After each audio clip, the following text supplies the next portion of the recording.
Hello and welcome to the Next 100 Days podcast. My name is Graham Arrowsmith.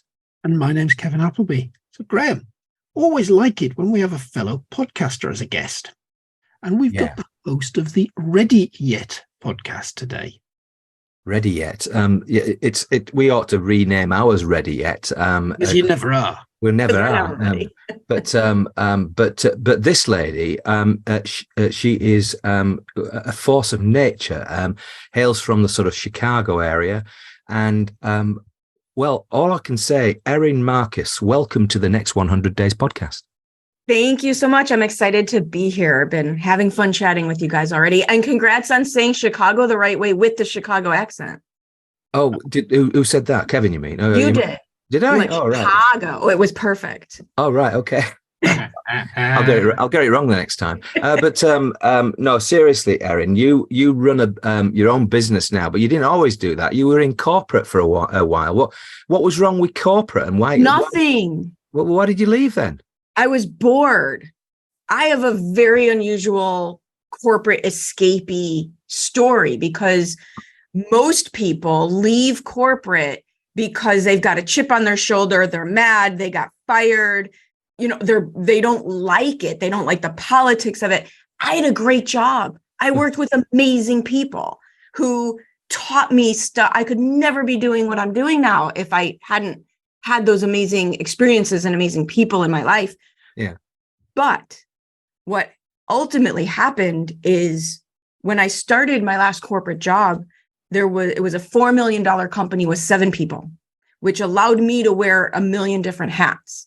And Right. when I left, it was a $56 million company with 70 people. Wow. And as businesses get bigger, jobs get smaller, right? Yeah. They get much, much, much more focused. And for my lack of attention span and constant need to be learning new things, that stopped working for me. So I left corporate having tried to bribe a coworker to give notice for me. He said no, he made me do it myself. I warned my boss there was going to be crying involved and he was going to have to deal with it. Yeah. To this day, I still talk to them over a decade. Did your boss start crying? He didn't cry. Oh, no, you're talking about yourself, right? But I did. Oh, has that been quite funny, really? There's going to be crying involved, and basically you're crying. It's going to be me, and you're going to have to deal with it. He didn't like with people being upset. Oh, he was just cheering. He was cheering. Oh, you're going great, fantastic. Yeah, well, get the cake out. I'll tell you what they did for me, and what I'm so amazingly grateful for. And the story just kind of wraps up what that experience is like. I told him I had come across an opportunity that I really wanted to take a chance on, and he stopped what he was doing. And he stopped. So he was the CEO. I forget the titles. He called in the senior vice president. He called in the lawyer, the corporate lawyer. He called in the president of the company. And we sat down in the conference room for 3 hours and went through the entire paperwork. I had I wanted to buy a franchise. We went through the paperwork. He asked me a million questions. What are you going to do about this? What are you going to do about that? How are you going to handle this? And after 3 hours of all of these people spending their time, he looked at me and said, okay, you're ready. You could go do this. Wow. Yeah. They must have really liked you. What was your role? I know it changed, you said, but what was the role at that stage? Final role was senior vice president of business development. So my job was to create regional and national relationships for our insurance brokerage firm. Right. And we were the go-between between the people who sell the insurance and the people who create the insurance, the MetLifes, the big insurance companies of the world. We were the middleman. Right. And my job was to create those relationships, implement those relationships, and then train. This is the best part. Train the advisors, because our focus was long-term care insurance, which is probably exclusive to the United States. But our focus was long-term care insurance. So I then went about training financial advisors on how to sell a product they actually hate selling to people who don't want to talk about the problem. It's a great career path, by the way, right? Well, who wants to think about their imminent demise? Sorry, Kevin, I got in the way of your... Not necessarily imminent demise. It's you're spending several of the best years of your life in a care home. Right. They're not worried about you dying. They're worried about you lingering. Yeah. And that's what I did. But before that, I did our real estate deal. I did our holiday party. I did employee engagement. You name it, I was involved in it. You don't mind wearing lots of different hats, do you, Erin? I have to. What I have learned, as you get older, if you're lucky and or smart enough to become observant of your own behavior, you can figure out what you're good at, admit right away what you suck at and what you hate, and then don't do those things. And it's amazing the outcomes you can provide when you really just focus on what you're good at. And what I've learned about myself is if I am bored or unhappy with half of what's going on, I will let the other half go. Like I will just let it burn to the ground with it.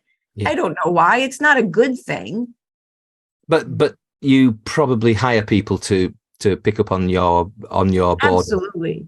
Or to do all the things that I'm bad at doing. Well, okay. So that range of things that you just don't want to do, or you don't feel or it's too low value, whatever it is. But Kevin, your sort of mainstay of your life is all about finding out, helping people who are chief financial officers, so and other people who aspire to that. And I've got to say, if I had a £50 million business, then I would definitely hire somebody to do that, because that would bore me rigid. Right. It would it wouldn't Kevin, but it would me. Absolutely. I have my assistant makes my life work. And if she had to come talk to people every day, she would rather die. But I did some research on your assistant, and she lives in Central Florida with her husband, doesn't she? And she likes dogs. Yeah. So there's more dogs on our company team than there are humans. Evidently, you need to have it.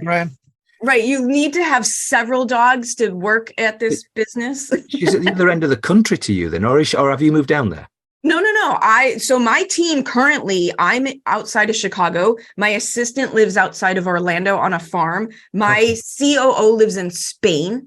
My lead graphic designer and business development, 2 different people, they're married. They live in Calgary. Right. Okay. And there's only one other person on the team that lives in Illinois with me, but she's over an hour away from me. Wow. And you make all this work Chicago and Florida more or less on the same time zone, aren't they? No. So we've got Allison's an hour ahead of me. Calgary's an hour behind of me. The only person who has a hard time is Andrea, who lives in Spain. She's 6 hours ahead of us, but she works Eastern time hours. Oh, right. So she gets to sleep in the morning. Well, but if you've been to Spain, you know that's exactly how they live anyway. So they're night owls. But having said that, that's not really my gig. I tend to flake at 7 o'clock at night. Oh, you make it longer. You make it about 2 hours longer than I do. But no, seriously, you obviously help now. So you left that world with your people's blessing. Fantastic exit, Kevin. What about you? Fantastic exit. But question: what was the franchise that you went into to start with? So this was my brilliant idea. So what I did was I knew I wanted something of my own. I left because I got bored, and I also got to the age where I knew I wanted something of my own. And the franchise that I bought worked with families with aging parents, more hands-on logistically through the downsizing process, through relocating, through the tactical logistical things that happen when you've been in a house for 50 plus years and you've accumulated, us Americans in our consumerism, you accumulated a lot of stuff in 50 years. And I'm thinking, okay, well, I left long-term care insurance. That's an age-related product. I can go do this, which is an age-related service, and it'll be exactly the same. What could possibly go wrong? And because I was thinking marketing, because my background is marketing. That's the way my brain works, is strategy and marketing. And it worked. It worked really, really well. I actually got that office to the top 10 out of 200 franchises in about 18 months. Wow. And so it worked really well. But hindsight realizes what I love about it is business, the puzzle of the business. The puzzle of the person, though, isn't it? Because I mean, the business itself is the kind of the way in which it works, like the way in which you work it. But effectively, you are obviously a master of, or a mistress of. I don't know. I mean, sod these gender stuff. I mean, well, I'm from Chicago. It's all you guys. Yeah, it's well, all you guys. Chicago, no, all you guys. Well, right, but the point is that what I'm trying to get at is that you. Now I've forgotten my point. I was going to get to the point, wasn't I? See, Graham's aging. He needs your help. I could call on my old resources for you. But it is all about people. I think that was that was. I was sorry. I came across old Joe Biden. Then I mean, Christ. But he's still awake, Graham. It's all right. He's still awake. No. Well, is he? I thought he was. Anyway, all right. But it is about people. It's always about people. And the one thing that Joe Biden can't do is relate to people. But having said that, he's still got 81 million votes. 41 million, of course, were all printed on a printer somewhere. But they basically, all I would say is you're great with people, aren't you? Because I love the way people are put together, the way people's minds think. It's so interesting to me if you can figure out where somebody's coming from and why, and what's important to them and why. Yeah. You can meet them where they are and just make it happen. To that point, we were chatting about my team and how they're spread all over and we have these time zones. But my goal with my company is to create their entrepreneurial dream job within my framework. Yeah. Yeah. Like that. Which is what I was, in hindsight, what I was allowed to do in corporate, why I lasted as long as I did in that job, was because I was allowed to create my own world within that company over and over and over again. And once that stopped is when I left. Yeah, it sounds a wee bit altruistic. I mean, having said that, because you still have stuff to do. Your colleague down in Central Florida, she might just love the fact that she can just keep you in control, sort of thing, and that might be the thing that gets her up in the morning. What curveball am I going to get today? So it's that. But I think the thing about you is that you told us earlier that your dad was in the police department in Chicago, and the thing of, he must have been brilliant with people. You have to be a good cop.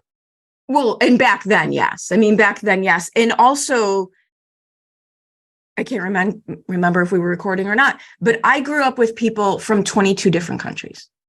And I grew up in the public school system in Chicago during the immigration waves of the 70s and 80s, right? So nobody spoke English.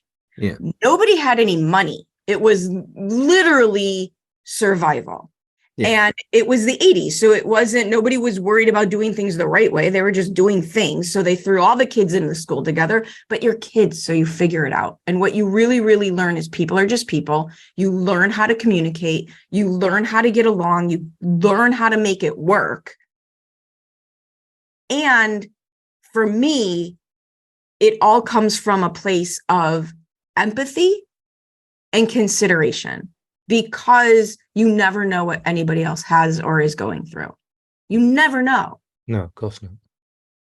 But you can dig it out, though, can't you? Through showing a wee bit of empathy. If you care. Listen, and you care. But assuming that you do both, then there's a half a decent chance that you kind of got an idea of how people are around you, and especially clients. And if you're going to take their money, then at least figure out something about what's in it for them. Right. And, to tie this to the theme of your podcast, if you want to know how to grow your business, create the relationships you need to grow your business. It's really that easy. Create the relationships you need to grow your business, because most people, and then get systematic about it, get intelligent and systematic about it. But it starts with the people. Most people that I work with or that I even talk to, I would argue if you've reached the 6-figure mark in your entrepreneurial journey, there's another 6 figures in your business just waiting to be found. If you built the right relationships that you've already started and got systematic about being able to maintain and do something with it. I think that's very, very true. To the theme of our podcast, the next 100 days. if all you do in the next 100 days is focus on building some new relationships, you will go places. So anyway, we were actually having exactly that conversation earlier this morning. We were reflecting on my business Grow CFO and how we started initially, because at the moment we're looking at expanding a Spanish business along similar lines, not Spain the country, but the Spanish speaking world, which we think there's huge potential in. And we were reflecting back on, how did this start in the first place? And it was about relationships right at the beginning. Yeah. Go back to the basics and then systematize your ability to maintain it. Most people go to a networking event, they get introduced to somebody, they meet them once, they have a great conversation, and then everybody just goes away. And they don't do anything to cultivate the relationship. One of the things I know, I have a podcast, we're 200 episodes in, so that's at least 150, 175 guests. And almost every guest who comes on my podcast, I get them introductions to at least 2 other podcasts. Help people. Humans are reciprocal by nature. Yeah, we're not here to help you. I mean, we're just bleeding you dry of all your great ideas. Then we'll use them to make money. But no, seriously. But no. I mean, we lie. We've been doing this for a while, and so basically, but it's really good to have and it's so obvious to me, Kevin, why Erin's a great podcaster, because she doesn't take herself too seriously. Well, no, I mean, anybody who's got a blue biro and started to draw things on her arm, I mean, crikey, there's something wrong with that woman. Something wrong with her. But what can I say? But you obviously were a bit of an anti-establishment character back in the day. What was that all about? Is that just a reaction to Dad? No. No, actually, because remember, 70s and 80s, when all my friends were getting arrested, I was getting a free ride home, right? So this is not against them. Yeah. So one of the things that I know about me is I have never felt that the rules applied to me in any way. I just haven't. And I have some health history as a baby. My first surgery was at 24 hours old. Right. So I have 3 surgeries before I was 2 years old. I had a facial reconstruction at 5. I got bit by a dog. And there was, and then you add on that growing up in the 80s where we really did raise ourselves. It was that self-reliance. Ma said, here, go get a job. And I'm like, well, what does that mean? Look at that street with all those stores on it. You just keep going into each one until somebody hires you.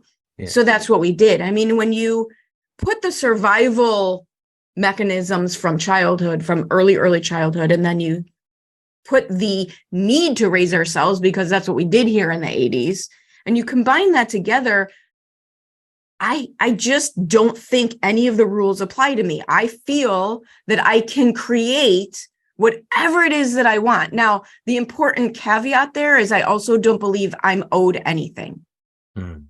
There's no entitlement. I know that it's up to me to make it happen. You get upset with folk that think the other way around. I can't handle entitlement and victimization at all. No. And if you look at my website and if you look at my marketing and you look at my messaging, those people don't call me. Like, they just don't call me. You've got to know who you're for, don't you? Yeah. I mean, they won't. Things happen to everybody. And again, going back to this idea is you never know what anyone else has been through. So I don't claim my story is harder or easier than anybody else, but I can tell you that what I choose to do with those experiences and do with that information is entirely up to me, just like it's entirely up to everybody else. You've got a strap line. You've seen this on Erin's website, haven't you, Kevin? It's be in charge, take action, get results. Seems dead easy, that. Let's start with the be in charge. Be in charge is about being in control, not of anybody else.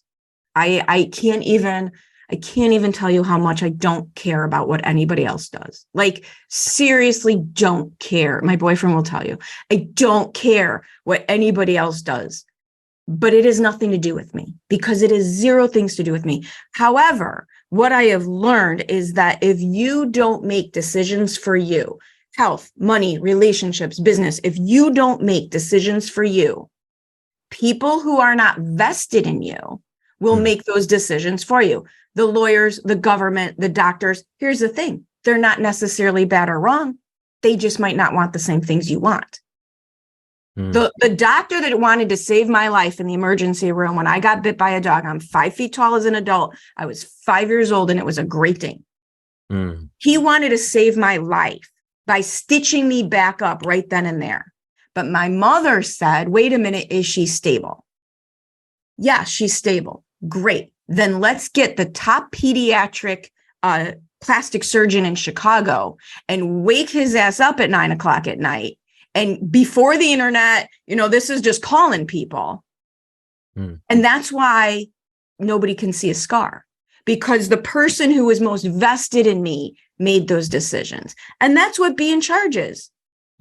It's absolute, ultimate personal responsibility from the place of empowerment to create whatever you want to create. Wow, that's powerful, Kevin. It's powerful. And we talked a second ago about entitlement. Not quite entitlement, but there's an overwhelming thing these days that whenever something goes wrong in somebody's life, they automatically blame somebody else. Absolutely. It's the government's fault. Right. Him over there's fault, whatever. Never owning it yourself. It absolutely makes me absolutely crazy, because we can get into the whole conspiracy theory that I have, but this to me is one of the things that is taking down what we call modern Western civilization, right? If you look at history, if you look at the Incas, the Greeks, the Romans, the Mayans, the Huns, like the top of any culture is no longer in place. They implode, humans implode. And you are watching the value system of humans implode civilization. And so it's shifting and it's going to change and it's going to shift, and that's never fun, but it is what it is. What's weird is, as much as I can say and I see it happening, I don't worry about it, because this is ebb and flow. This is the pendulum swinging. This is what happens. So you need to, while you can, be in charge of what you can, so that you don't later fall victim to other people's chaos.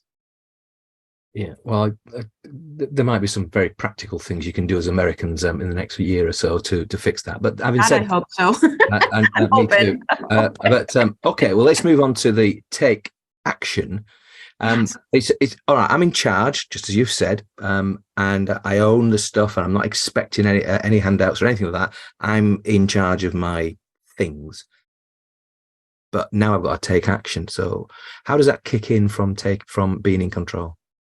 People underestimate the amount of action they have to take. And let's, bring this out of conspiracy theory and back into, the next 100 days of your business.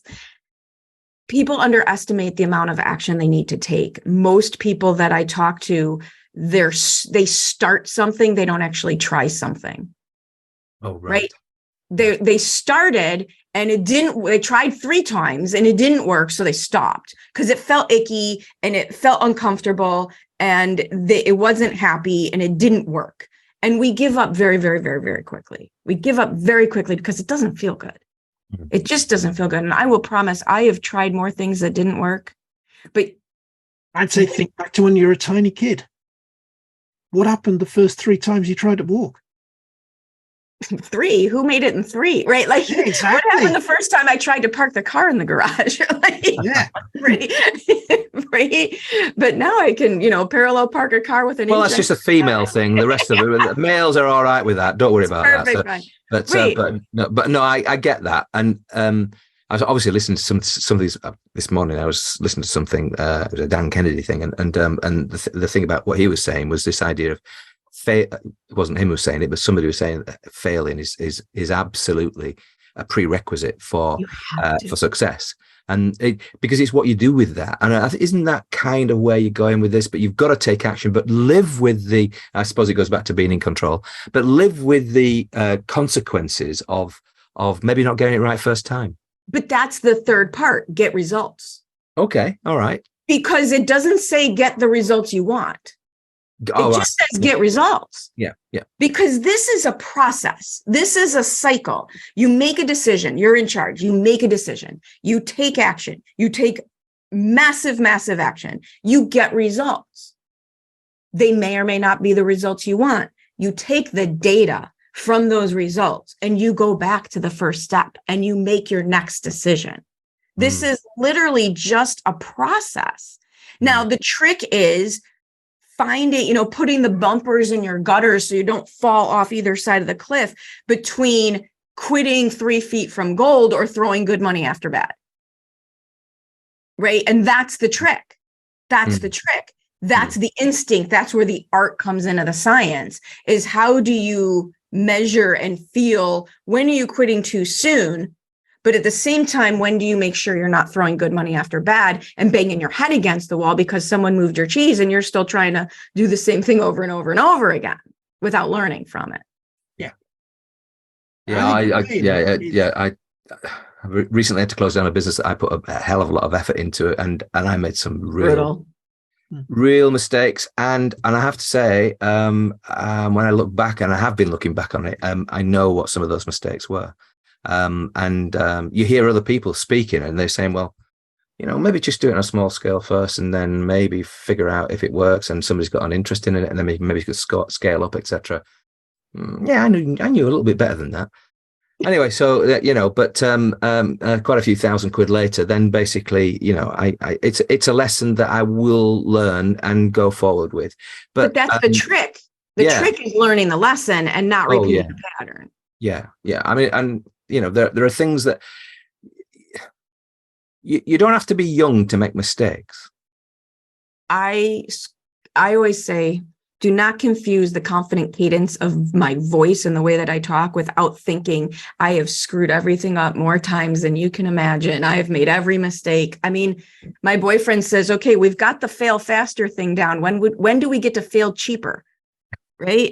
Well, I like him. He sounds like he's from Yorkshire. So no, I do like that. That's that. I mean, I don't know about you, Kevin, but the whole idea of having Erin as a business coach or a business consultant would scare me a little bit. But having said that, I'd be thinking, well, what would be I've got a discovery call with you. Right. So then what other questions am I expecting from you? What would you start with? The first thing I ask everybody is, what do you want? Okay. What do you want? Like, one of the biggest mistakes I see people make in business and marketing over and over and over again is having no idea what they're trying to create. They're doing random acts of business. They're doing random acts of marketing. They're starting at step one. They're going out into the world and they're doing things. But if you don't know what you're trying to create, you have no idea what to do, what business model is going to work for you, what strategy is going to work for you, how to scale. Like, there's no way to know any of those things without knowing what some version of the end game. And I'm a big fan of 1 and 3 years. Personally, I can't hold a 5 and a 10-year vision. My life changes too much, so I don't even worry about it. I think agree completely on that. Yeah. I can't think beyond 3 years. No, I can't either. And in terms of planning what you're actually doing, that's why I like 100 days so much, because I can't plan beyond 100 days. Never know. As an entrepreneur, you really it's the balance of holding the vision and acting in the present. Yeah. You've got to learn how to do those things together. You want to dream big, you want to go for all of it, but there's way too much in our world of entrepreneur, and the content that gets thrown of us is, dream big and go for more and it's all possible. Yeah, well, only if you do the work and do the right work to get you there. And so I always start with, what do you want? And I don't know whether we're all wearing spectacles, but basically it just seems to me that what we're talking about here is very focal marketing. And I'm sure somebody's actually created that, but in a sense, they got this ability to actually see long and short. And I think that ability to do that is It's one of those things that you have to have in your armory if you're going to run a business or if you're going to be an entrepreneur. Not 100% sure on every aspect what the difference is, but at the end of the day, I think an entrepreneur is just a little bit more risky, Totally. But I think a business owner, I don't know quite. Both have different responsibilities. Not one's not right, one's not wrong. But I think entrepreneurs sometimes create massive value, and are more risky as individuals. But having said that, you appear to me as an entrepreneur, but you also run a business. Which comes to the fore? I mean, is it your entrepreneurial spirit, or is it the fact that you're actually running a business that consults people, that works with people to improve their business? I love that you're bringing these two words together, because I definitely have an entrepreneurial spirit, but my tactics are all business owner. Mm-hmm. And I think the unfortunate truth is that the word entrepreneur doesn't mean what it used to mean. It used to mean the venture capitalists, the big people who are doing big things. And now it means, no offense, the ladies selling leggings right? Like they've kind of usurped entrepreneur. And so one of the ways that I talk about what I do is I help people get over the bridge from entrepreneur to business owner. Yeah. Okay. Okay. Right. Because you can have an entrepreneurial spirit. Yeah. But business owner is tactical in nature. Yeah. If you really want to scale, you got to think like a business owner. You obviously do. And the kind of clients, just thinking about your clients, and you got this thing called Conquer Your Business. And if you want to find out more about Erin Marcus, then go to Conquer Your Business, and she's put them all together. There's not even a space between them. I mean, what are we supposed to do now? .com, because she's an American and all that. So basically, conqueryourbusiness.com, and you can go there, and it's a fantastic website. Really, the one you can learn a lot about her very quickly. So, assuming then you're bringing your coaching and consulting skills to people, if you had to sort of say the top three things that I find are, and these are the things that I do to fix them. Number one is nobody has a plan. Got you. The only goal that they've set is financial. And going back to the conversation we just had, they just think that the only way to grow their business is to work harder. And I promise that's never the right way to work. Most people, again, going back to the idea that victims and entitled people don't even bother to call me. Nobody that I talk to needs to work harder. The fact is they're overworking. Yeah. They've created a situation that's actually too hard. Every sale is too hard. So one is they've created a situation where everything in the business bumps up against them. They have no systems. They have no hierarchy of team to help scale and remove them from everything in the business bumping up against them before it happens. Right. And in the beginning, it feels like nice little ripples, but eventually they turn into waves, right? Eventually they turn into waves. So it's the plan. Number one, the plan beyond just, I want to make $1 million, right? We have these round numbers that we put in our heads. And then the second thing is the biggest mistake. And I find this at really high levels. They talk about their processes instead of the outcomes they provide. Their marketing is all about them. And I will tell you, your business is not about you. Your business is not about you. Where is the intersection between the thing that you are best at and what your ideal client's biggest problem is? And how do you talk about it for them, not you? And it's hard.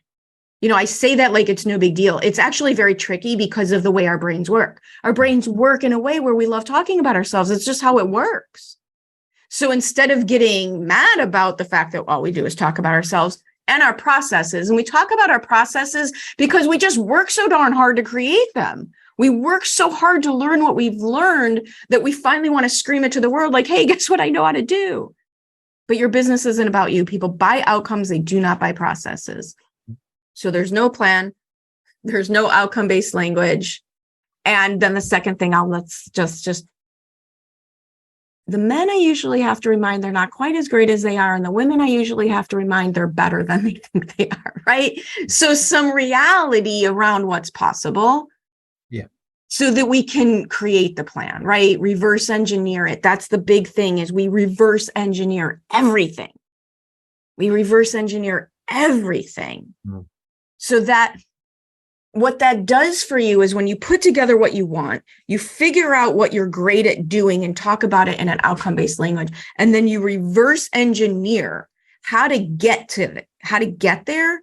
You remove the risk of falling victim to the insta tactics and the shiny objects. I couldn't agree more. Just before we'd started the podcast, I was just reviewing a reverse audit of somebody's data, and part of my business. And basically, one of the things that a client asked me to do, he said, well, can you just have a look at what this data is telling us? And it was telling me that they were targeting the wrong people, or asking me to target the wrong people. I mean, not by just a sort of the odd degree, but quite a way. So basically, part of that, and it took us a day, if less than that actually, but effectively we now are in a position to really guide them to sort of get more of the people that they want and have the conversation. The other thing was some so back to this sort of getting into the mindset of the person that they're trying to deal with. The research enabled us to sort of look at things, at lifestyle things, like these people were really interested in gardening. They were really interested in eating out. Now, these things are fairly obvious, but what that tells me is that they're outside of their home. They're not home lovers in that sense of, just, lock the door and that's it, and you won't see me for 3 weeks. It's very much they're out and about, and so it's travel and all that kind of stuff. So there's a conversational starter that's there.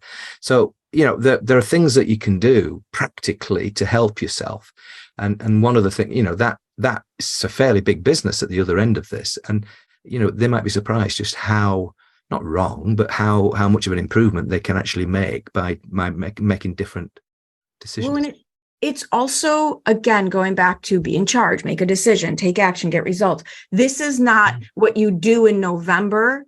This is not the work you do between Christmas and New Year's so that you're ready for next year. This work has to happen in a variety of ways, on a weekly basis, a monthly basis, a quarterly basis, so that you don't end up hundreds of thousands of dollars of effort deep before you find the problem. Yeah. No, that's right. You're talking to Kevin's language. He's lived and dined on that for years. You're getting right in the heart of business strategy. Business strategy. In the last 6 months, it's August now where we're having this conversation. It started in March. I did, so March is the first quarter. I did all my annual planning in December, but by the end of February, I'm like, things move. This isn't working. Something's not working. Something's wrong. We're not getting the numbers that we got. And from March to June, I completely changed my entire business. Yeah. We rebranded, we relaunched, we reiterated. I closed a group program that I was selling, a flagship program, because it was taking 80% of my time and it was the least profitable thing that we did. And it was not serving too many of the people that it was attracting in our marketing, weren't people who can then ascend with us to our other offers. So we were getting stuck. And I'm like, okay, let's take a step back. Let's look at our ideal client. Who is it that we really want to serve right now?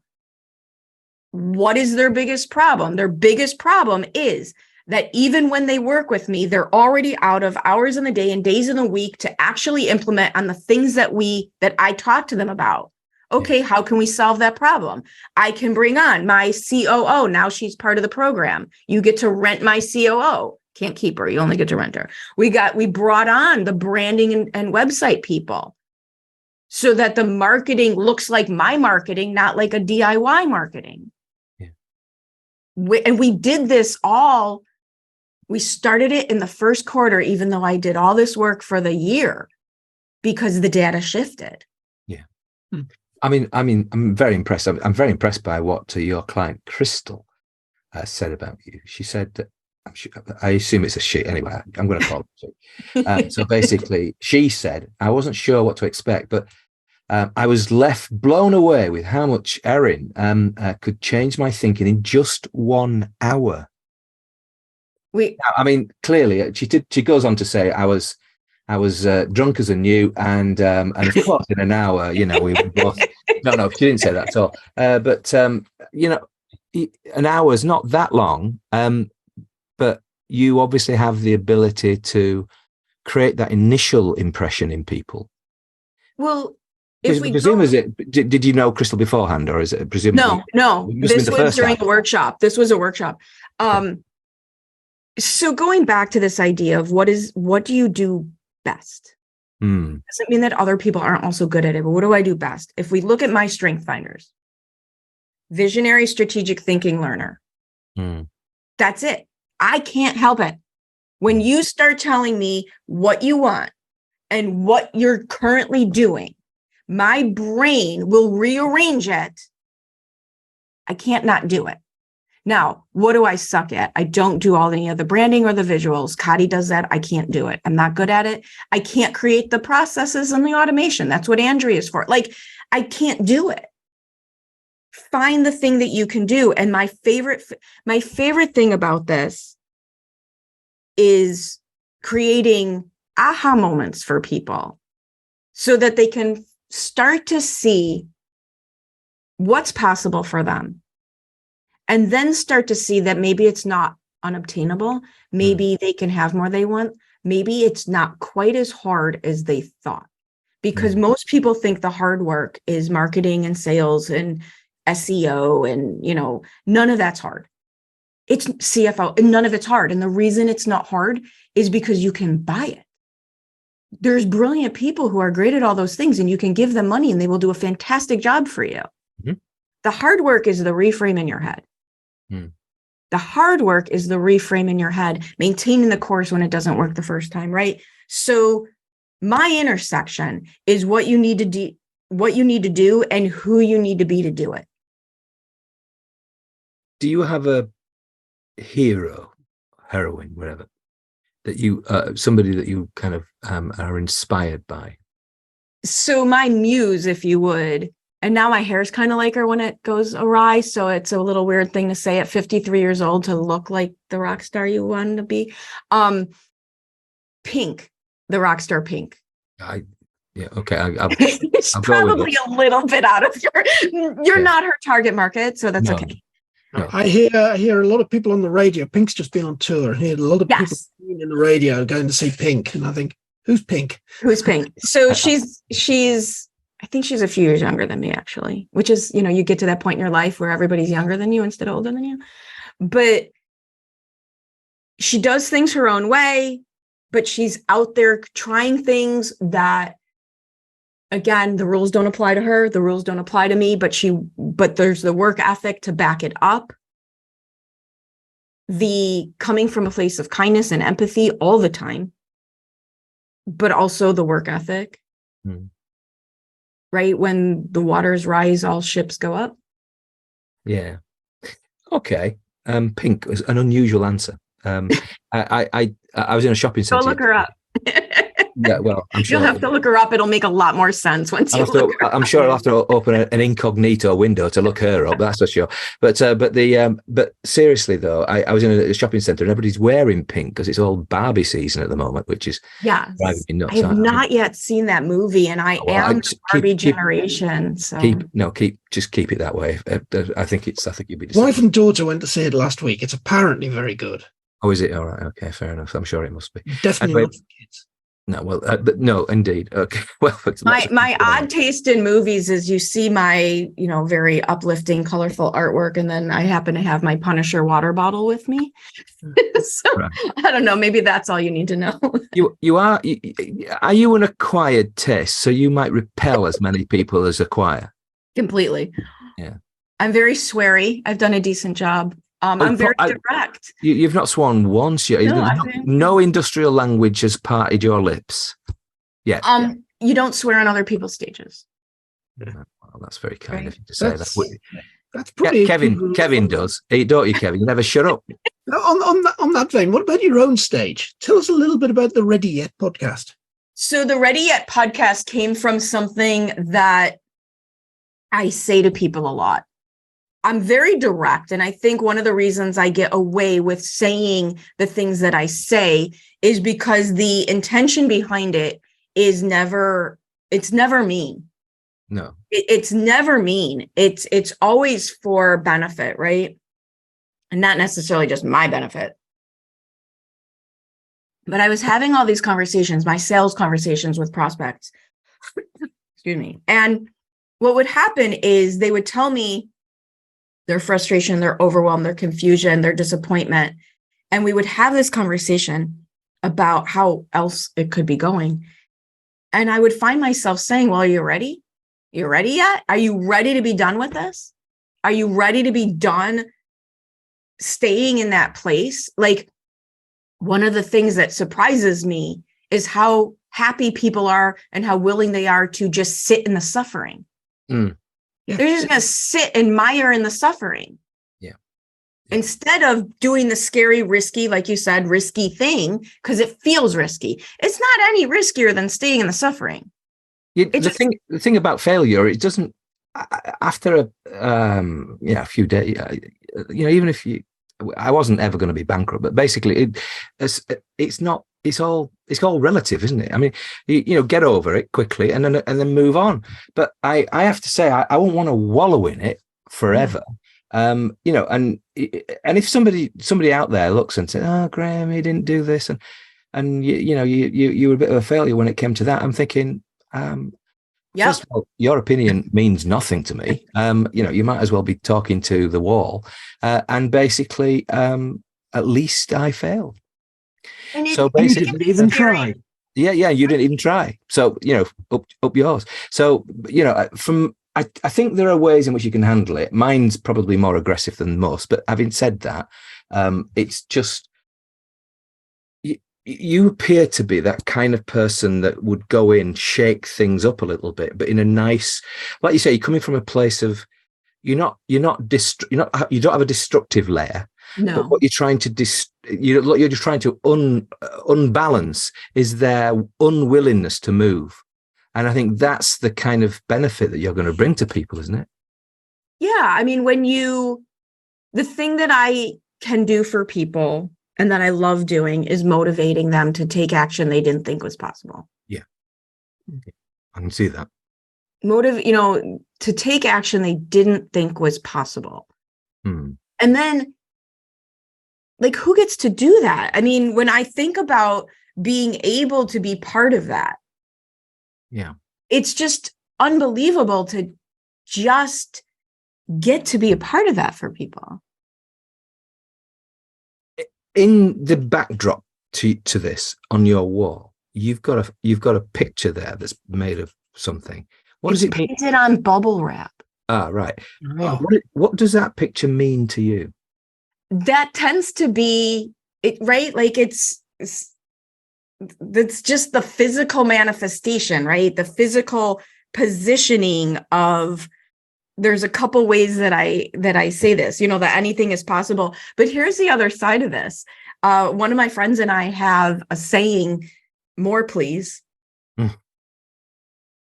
And it's more reality, please. Tell me what I'm doing wrong. Tell me how I'm screwing this up. Show me where my blind spots are so that I can do something with that data. What I've learned is that the more wide open you can be, the more anything is possible. If you were on a train and you're going from Chicago all the way down to Orlando to see one of your staff, and basically it's a long journey. I don't know what that would be, maybe 36 hours. I've driven it myself in 22. 22. All right. Okay. Fair enough. So you didn't keep to the speed limit then. So all right. So 22 hours, right? So basically you've got a passenger in the car, and they're obviously holding on for dear life. But basically, what's the passenger that you would most want in there? And you can't go with family, or loved ones or anything of that nature. What kind of person would that be? I like having real conversations. I don't shy away from difficult conversations, but I have no space for righteous indignation. I have no space for absolutes without empathy. So, but I also love real conversation, deep conversation. I want to talk to people who've overcome something. You know, I was a gym rat. I used to do powerlifting and bodybuilding. I'm not impressed by the person who was an athlete in high school and an athlete in college, and now they're an athlete as an adult. But give me the person who weighed 250 pounds and lost it and got on a health journey. Mm. Let them walk into the gym and tell me how that was like, like the people who've gone for more when everyone else said no, didn't take the easy route. You're an underdog lover, aren't you? And many of us are, and you want to help those people because, I see a bit of that in Kevin as well, because you do. I mean, you help a lot of people going, Kevin. You help a lot of people going after these fancy CFO jobs. So you clearly you obviously like underdogs, because once you get there, you've got a non-job anyway. So basically, I mean, I'm only kidding, Kevin. I don't mean that, but you. If it's, when they start looking at this podcast, Kevin, what are you doing? What are you doing on that podcast? But how dare you? How very dare you? Well, this came first, Kevin. We came first. So anyway, by and by, you obviously you root for the underdog. What's your football team or your whatever? Oh, the Bears, Chicago Bears. Chicago Bears. Is that what? Sorry, is that baseball or football or whatever? That's football. American football. American football. Okay, fair enough. Sorry. Kevin would have known that, wouldn't you? I did know that. Yes. All right, there you are. And it's not just the underdog, because we had a few political civilization comments. I believe that real change happens from the ground up, not the top down. And so when I was in corporate and I was invited into meetings that were way above my pay grade, one of the things that I figured out, and this was in financial services, was the difference between have and have not is access to information. It's access to information. And can you be in charge of your own outcome? Can you have access to information? Can you have a route to take action? And helping people be in charge of their own outcomes, whether they're an underdog or not, but helping people be in charge of their own outcomes changes the world for them. Wow, we could go on and on and on, and but you have made but you've made a real impression on us, and thank you, Erin, for being on this week's The Next 100 Days podcast. Thank you so much for having me. I absolutely loved our conversation.